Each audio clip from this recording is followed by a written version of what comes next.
Hi, I'm Clay Thompson. My wife and I, Frederica Churchill, own this winery, Claiborne Churchill, and I'm here with our winemaker, Coby Parker-Garcia. And we're going to take you through a few wines. This is our latest wine club release, 4 wines. And not everyone can come to our winery and experience the pleasure of tasting these wines, so we thought we would do it for you. The dry Gewürztraminer. This is a wine that has quite a history, and I won't bore you with a 55-minute lecture, but suffice it to say that we've been making this for 31 vintages. And I think we've done 32 versions because we did a reserve Gewürztraminer. Our winery is actually founded on the premise that you can take fruity wines like Gewürztraminer and Riesling and make them in a dry style. And that's what we've got here. Coby? Since it was bottled pretty early, about a month ago, this wine right now has definitely a lot of the tropical aromatics that you're getting, a lot of the pineapple, kind of the lychee fruit characteristic. As you see this wine age in bottle, it'll definitely kind of go towards more of the rose petal and get more of that typical Gewürztraminer spice.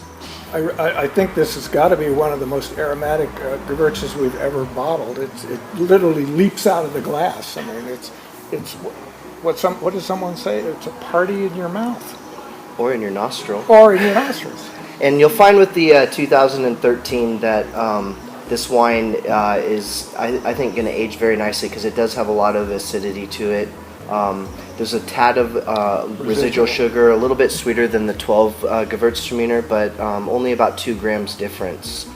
It obviously can be drunk on its own, but Gewürztraminer is a wine that goes with a lot of spicy foods. It's often said to be the best wine to drink with Asian foods, whether it's hot and spicy Indian, or Thai, sushi, whatever. It also, in the province of Alsace in France, is frequently drunk with sausages and sauerkraut and some of their traditional dishes. We do make our Gewürz to go with food, so it's not a sweet sipping wine, although it obviously would function as a... It's slurpalicious. It's slurpalicious. Well, the second wine we're tasting is our Pinot Blanc. It's the other white wine that goes out with this wine club shipment in February. And where do the grapes come from for this beautiful wine? So the Pinot Blanc, we've been working with Laetitia Vineyards since the very beginning. Laetitia is a winery/vineyard located in the Arroyo Grande Valley of the Central Coast.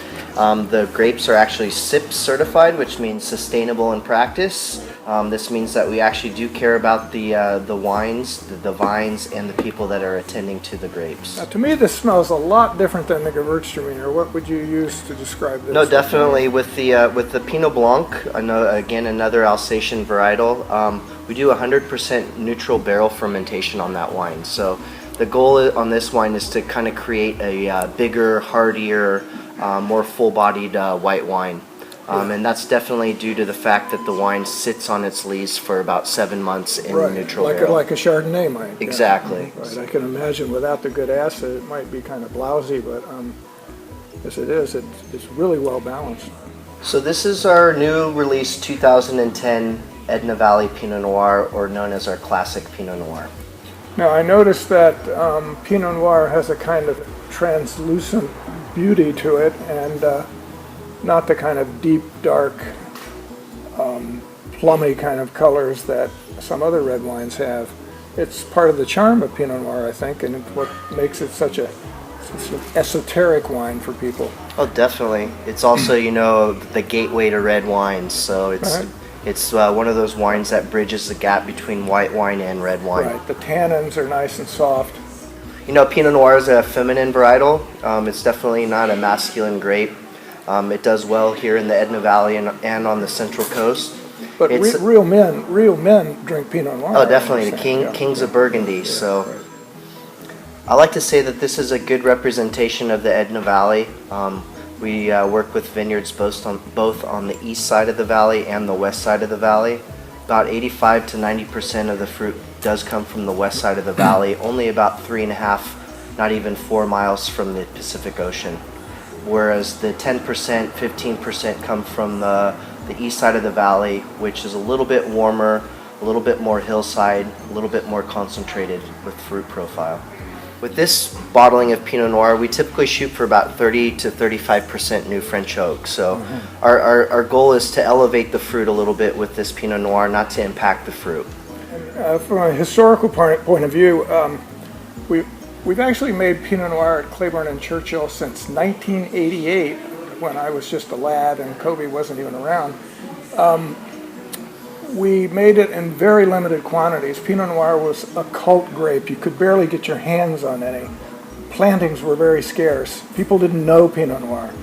And as time went on, we increased our production a little bit, but always hovering around 200, 300 cases. Around the end of the 90s, all of a sudden, Pinot Noir burst on the scene, largely in due part because of the movie Sideways, which I'm sure everyone has heard of. And overnight, the demand for Pinot Noir went up 10 times, tenfold. We went from 200 cases to 2,000 cases, and I think we made about 2,300 of this. So it's a remarkable story, but it's not a new grape for us. It's just been perfected in the hands of our present winemaker. Well, here's a change of pace.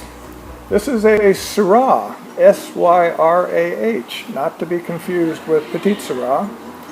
This is the 2012 Syrah, and tell us where the grapes come from for this, Coby. So the 2012 Syrah comes from Wolf Vineyards, which is about a 100-acre vineyard on the east side of the Edna Valley.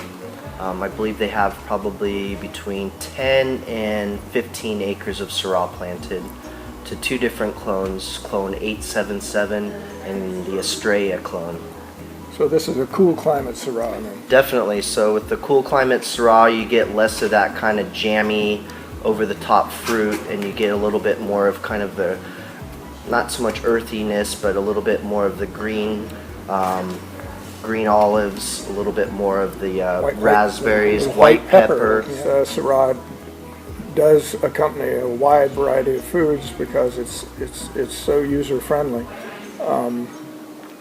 Stews, obviously, barbecues, that kind of thing. Any other suggestions? I think any kind of barbecue. I mean, the Central Coast is known for tri-tip. It goes really good with tri-tip. Anything that you want to throw on the grill, especially red meat, it pairs really well with this wine. This wine is young, very young, so I would maybe decant it for a little bit, but as a lot of these wines, this wine will age very nice in your cellar. Well, these are 4 excellent wines. Our lucky wine club members get a bottle of each in their selection in the February shipment, and I've enjoyed tasting them with you, and my hat's off to your winemaking abilities. I won't say he learned everything from me because it wouldn't be true, but it would make a good story.